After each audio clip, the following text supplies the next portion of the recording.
Narasaraopet parliament గా వేసిన తర్వాత ఈ రోజు అక్కడ వినుకొండ ప్రాంతంలో పెద్ద ఎత్తున జాతర జరుగుతోంది. ఎంత అర్ధరాత్రైనా సరే, ఒకటైనా రెండైనా సరే తప్పకుండా రావాలి అని చెప్పడం జరిగింది. కాబట్టి ఇక్కడి నుంచి నేరుగా కూడా దాదాపు 6 గంటల ప్రయాణం అయినా సరే ఆ ప్రాంతానికి వెళ్లాలి. కాబట్టి తొందరగా మాట్లాడుతున్నానని ఏమనుకోవద్దని చెప్పి ఇక్కడున్న పెద్దలందరూ కూడా తెలియజేసుకుంటాం.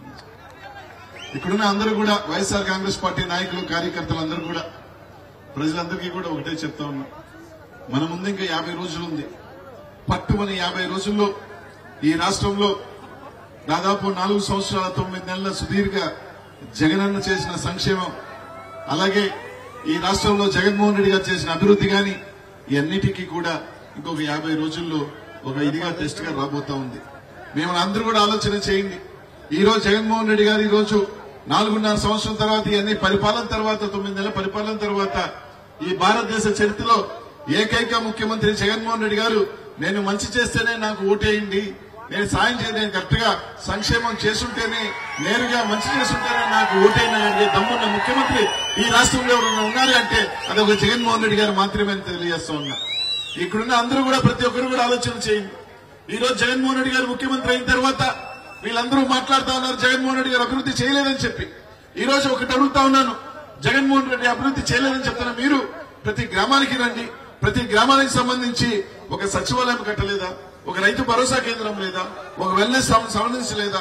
ఇదే కాకుండా ప్రతి స్కూల్కి సంబంధించి పిల్లలు గవర్నమెంట్ స్కూల్లో బాగా చదువుకోవాలని చెప్పి స్కూళ్ళని రూపురేఖలు మార్చిన వ్యక్తి జగన్మోహన్ రెడ్డి కాదు కదా అని అడుగుతా ఉన్నా. ఇలా తీసుకుంటూ పోతే అనేక ఈ రోజే చూస్తా ఉన్నాను బోర్డు, దాదాపు రాజానగరంలో సంక్షేమం తీసుకుంటే 1100 కోట్లు, అభివృద్ధి తీసుకుంటే 1100 కోట్లు, ఇళ్ల స్థలాలు చూస్తే 20,000 మందికి. ఇవన్నీ అభివృద్ధి కాదా అని అడుగుతా ఉన్నా. జగన్మోహన్ రెడ్డి గారి అభివృద్ధి ప్రతి పేదవాడి బాగుండాలా, ప్రతి మధ్యతరగతి కుటుంబం బాగుండాలనుకున్నది జగన్మోహన్ రెడ్డి గారి అభివృద్ధి అయితే, చంద్రబాబు నాయుడు గారి అభివృద్ధి ఏంటంటే కొంతమందే మెడలు కట్టుకుని ఉండాలా, వాళ్ళు బాగుంటేనే అభివృద్ధి చెందిందని చెప్పి చంద్రబాబు నాయుడు గారి పరిపాలన అయితే ఒక్కటి ఆలోచన చేయండి అని చెప్తా ఉన్నా. ఇద్దరు బాగుండాలి అంటే, ఊర్లో ఇద్దరు బాగుండాలంటే మనకి బాబు కావాలి, కానీ ఊరంతా బాగుండాలంటే మాత్రం జగన్మోహన్ రెడ్డి కావాలని చెప్పి అందరికీ కూడా తెలియజేస్తున్నాను. ఈ రోజు ఇదే కాదు, బడుగు బలహీన వర్గాల మైనారిటీలు అందరూ కూడా ఆలోచన చేయాలి. ఈ రోజు జగన్మోహన్ రెడ్డి గారు ఎన్నికలు వచ్చినాయి. ఎన్నికలు వచ్చిన తర్వాత బడుగు బలహీన వర్గాలు రాజ్యాధికారం ఉండాలా, ప్రతి ఒక్కరు కూడా రాజ్యాంగంగా ఉండాలని చెప్పి ఆలోచన చేసి ఈ రోజు తీసుకుంటే, పార్లమెంట్ లో తీసుకుంటే పోయినసారి కన్నా కూడా అదనంగా 3 బీసీలకు సంబంధించి ఎంపీలు చేయడం జరిగింది. అనేక మంది శాసనసభ్యులుగా ఈ రోజు కొత్తగా బీసీలు గానీ, మైనార్టీలు గానీ, ఎస్సీ ఎస్టీలు కానీ ఈ రోజు జగన్మోహన్ రెడ్డి గారు ఇవ్వడం జరిగింది. ఈ రోజు చూసాం 94 సీట్లు తెలుగుదేశం పార్టీ ఇస్తే కేవలం ఒకే ఒక మైనారిటీకి ఇవ్వడం జరిగింది. ఇలా తీసుకుంటూ పోతే జగన్మోహన్ రెడ్డి గారు ఈరోజు చాలా మంది చెప్పొచ్చు జగన్మోహన్ రెడ్డి గారు ఒక ప్రయోగం చేస్తున్నాడు. కానీ ఈ రోజు జగన్మోహన్ రెడ్డి గారు బడుగు బలహీన వర్గాలందరూ కూడా ఒక రాజ్యాధికారం రావాలా, వాళ్ళు కూడా శాసనసభ్యులు అవ్వాలా, వాళ్ళు కూడా ఎంపీలు అవ్వాలా, వాళ్ళకు కూడా ఈ రోజు రాజ్యాధికారం రావాలనే ఆలోచనలో జగన్మోహన్ రెడ్డి గారు వెళ్తా ఉన్నారని చెప్పి అందరూ తెలియజేస్తా ఉన్నాం. ఇదే కాకుండా కాపు సోదరులకు సంబంధించి కూడా ఆలోచన చేయాల్సిన అంత అవసరం ఉంది.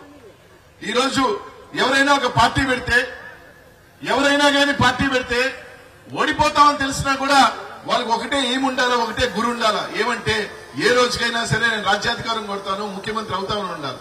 కానీ ఇక్కడ చూస్తే ఒక పార్టీ పెట్టాడు ఒక ఆయన. పార్టీ పెట్టి దేనికి పార్టీ పెట్టాడంటే నేను ముఖ్యమంత్రి అవడానికి మాత్రం కాదు, పక్కనున్న చంద్రబాబు నాయుడు గారు ముఖ్యమంత్రి అవడానికి నేను పార్టీ పెట్టాననే పరిస్థితి ఈ రోజు రాష్ట్రంలో ఉందని చెప్పి ఆలోచన చేస్తున్నా. ఈ రోజు ప్రతి కాపు సోదరుడు కూడా ఆలోచన చేయాల్సింది ఒకటే, ఈ రోజు మీకు అండగా ఉన్న నాయకుడు ఎవరు, లేదా మిమ్మల్ని హోల్సేల్ గా అమ్మేయాలనుకున్న నాయకుడు ఎవరో మాత్రం ఆలోచన చేయండి. ఈరోజు చూసాం పట్టుమని 15% సీట్లు కూడా తీసుకోలేకపోయాడు. ఆయన చెప్పుకుంటా ఉన్నాడు మీరందరూ కాపులందరూ కూడా ఒకటైతే నాకు రాజ్యాధికారం వస్తుందని.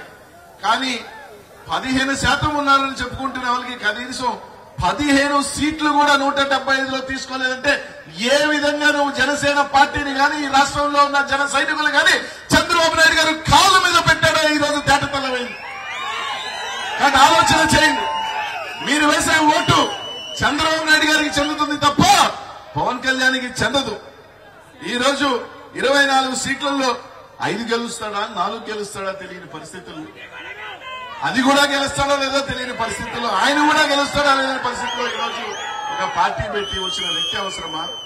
ఈ రోజు రాష్ట్రంలో కేవలం నేను చేసిన మంచి పని, నేను చేసిన సంక్షేమాన్ని నమ్ముకొని ఈ రాష్ట్రంలో ఒకే ఒక్కటిగా వస్తా, నాకు పొత్తులు అవసరం లేదు, నా పొత్తు ఎవరైనా ఉందంటే ఈ రాష్ట్రంలో ఉన్న ప్రజలే అని చెప్పి వచ్చిన జగన్మోహన్ రెడ్డి గారు అవసరమని అడుగుతా ఉన్నా.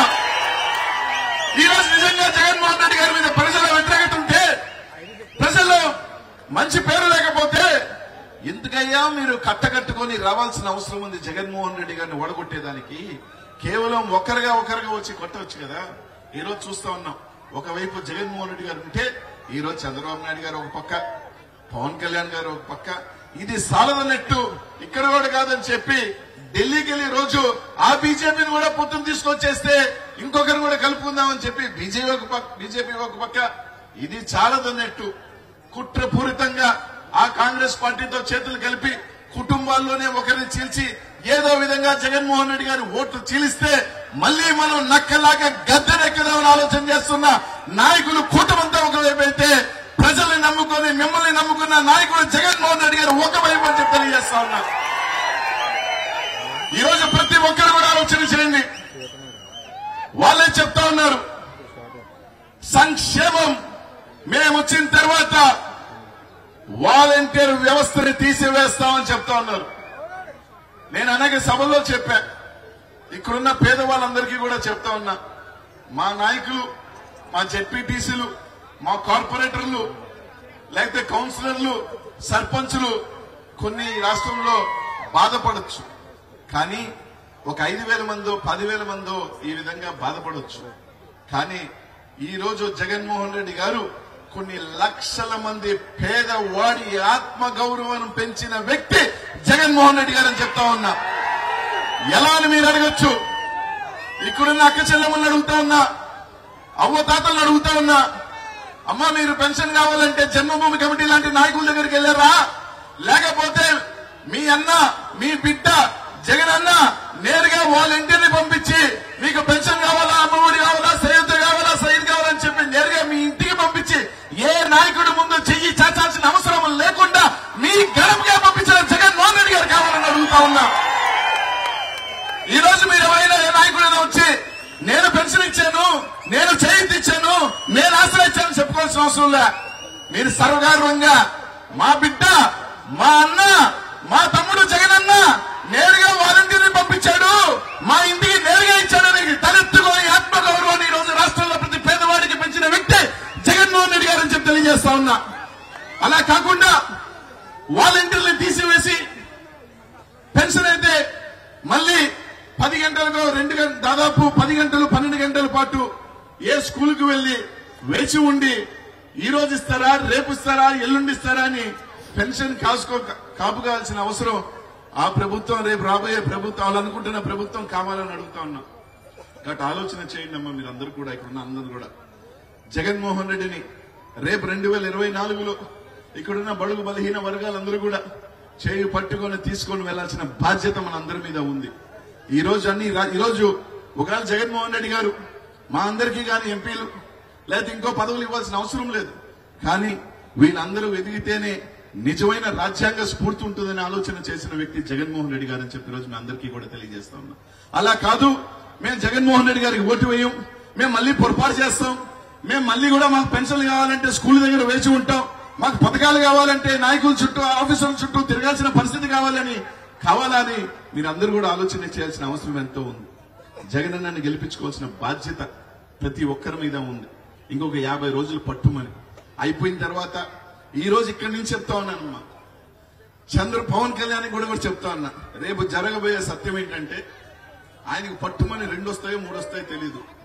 చంద్రబాబు నాయుడు గారు ఎట్లా తెలియగలడంటే ఎలాగో ఓడిపోతా ఉన్నాం, ఓడిపోగానే ఒకరు కావాల నెపం ఎత్తుక్కునేదానికి, నేను ఎందుకు ఓడిపోయాను అని. ఎన్నికలు అయిపోగానే ఓటమి ఎలాగో చవి చూస్తాడు, ఓడిపోయిన తర్వాత నేను పొత్తు పెట్టుకొని తప్పు చేశాను, పవన్ కళ్యాణ్ వల్లే ఓడిపోయాను, లేకపోతే అధికారం వచ్చిండేవాళ్ళని చెప్పి పవన్ కళ్యాణ్ మీద నెత్తినేస్తాడు. రేపు రాబోయేది కూడా అదే. ఆయన భీమవరంలో పోటీ చేస్తాడు, ఎక్కడ పోటీ చేస్తాడో ఫస్ట్ పవన్ కళ్యాణ్ ఓడగొట్టేస్తాడు. చూసారా నేను పొత్తు పెట్టుకున్నా, ఈ పవన్ కళ్యాణ్ గెలవలేదు, అనవసరంగా పొత్తు పెట్టుకున్నాను, పొత్తు పెట్టుకోలేకపోయింటే నేను ముఖ్యమంత్రి అయినవాడిని, పొత్తు పెట్టుకున్నాను కాబట్టి నేను ఓడిపోయాను అని చెప్పి ఆ పవన్ కళ్యాణ్ నట్టేట ముంచబోయే వ్యక్తి చంద్రబాబు నాయుడు గారు. ఆయనకి ముందు చూపుంది కాబట్టి, ఎవడో ఒకటి కావాలి కాబట్టి పక్కన పవన్ కళ్యాణ్ సంకలేసుకొని తిరుగుతా ఉన్నాడని చెప్పి అందరికీ కూడా తెలియజేస్తున్నాను. కాబట్టి అందరూ కూడా ఆలోచన చేయండి. రేపు రాబోయే 50 రోజులు వైఎస్ఆర్ కాంగ్రెస్ పార్టీ నాయకులందరికీ కూడా ఒక యుద్ధం లాంటిదే. అంతమంది గట్టగట్టుకుని వచ్చినప్పుడు జగన్మోహన్ రెడ్డి గారిని గెలిపించుకోవాల్సిన బాధ్యత మనందరి మీద ఉంది.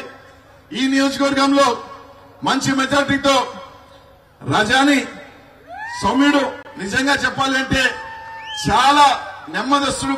అంటే ఇక్కడ ఎలా ఉంటాడో నాకు తెలియదు కానీ అసెంబ్లీలో కానీ ఎక్కడైనా కానీ మంచి మనసున్న వ్యక్తి, బాగా సౌమ్యుడు, ఇదిగా ఉండే కుటుంబం. ఆ కుటుంబం రాజశేఖర రెడ్డి గారికి అతి తక్కువ మంది కుటుంబాలలో, అతి తక్కువ కుటుంబాలలో ఎక్కువ ఆత్మీయత ఉండే కుటుంబం జక్కంపూడి కుటుంబం, వైఎస్ఆర్ కుటుంబం. అదే కుటుంబం రాజశేఖర రెడ్డి గారు చచ్చిపోయిన తర్వాత జగన్మోహన్ రెడ్డి గారు వెంట నడుస్తూ ఈ రోజు ముందుకు సాగుతున్న కుటుంబం. ఆ కుటుంబం నుంచి రేపు రాబోయే ఎన్నికల్లో అత్యధిక మెజారిటీ ఇవ్వాల్సిన బాధ్యత మీ అందరి మీద ఉంది. ఈ రోజే ఒక మంచి రోజు.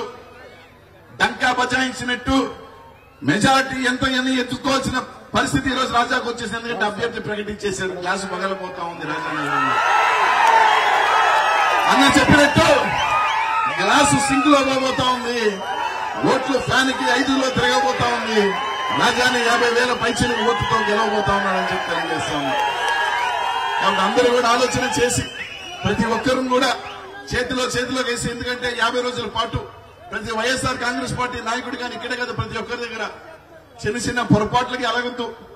ఈ టైంలోనే ఏమన్నా అలుగులు చేసుకోను, లేకపోతే చిన్న పొరపాటు చేసుకోను, అవతలకు యువతలకు దూకుకును, ఏమవుతుందంటే దానివల్ల తర్వాత బాధపడటం తప్ప ఏమీ ఉండదు.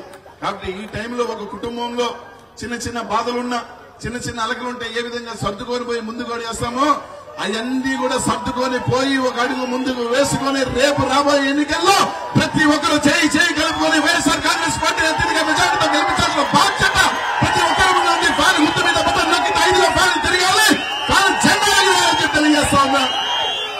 అలాగే రాజా సోదరుడు యోగుడు గణేష్ కూడా నేను ఇది రెండోసారి రావటం మధ్యలో తప్పకుండా వీళ్ళందరినీ కూడా ఈ కుటుంబాన్ని ఏ విధంగా తరతరాలు దశాబ్దాలుగా ఆదరిస్తున్నారో మంచి వ్యక్తులుగా రాజా గాని గణేష్ గాని ఇంకా కూడా మీరు దీవించి ఇంకొక దశాబ్దాల పాటు కూడా ఆ కుటుంబం ఈ జిల్లాలో ఇంకా మరింత ఎత్తు ఎదగాలని భగవంతుడి ఆశీస్సులతో జగన్మోహన్ రెడ్డి ముఖ్యమైన తర్వాత ఇంకా పెద్ద పదవుల్లో కూడా రాజా రావాలని చెప్పి మనస్ఫూర్తిగా కూడా కోరుకుంటూ అందరికీ కూడా ప్రతి ఒక్కరికి కూడా మరోసారి చెప్తా ఉన్నాను, గెలిచిన తర్వాత తప్పకుండా ఆ భగవంతుడికి ఆశీస్సులతో జగనన్న ముఖ్యమంత్రి అయిన తర్వాత ఎంపీగా కూడా ఇక్కడికి మళ్లీ కూడా వచ్చే అవకాశం ఉంటే రాజాని అడుగుతా ఉన్నాను, మళ్లీ కూడా వస్తానని చెప్పి మీ అందరం కూడా తెలియజేసుకుంటూ ఈ అవకాశం నాకు ఇచ్చిన ప్రతి అందరికీ కూడా పేరు కూడా ధన్యవాదాలు తెలియజేసుకుంటున్నాను.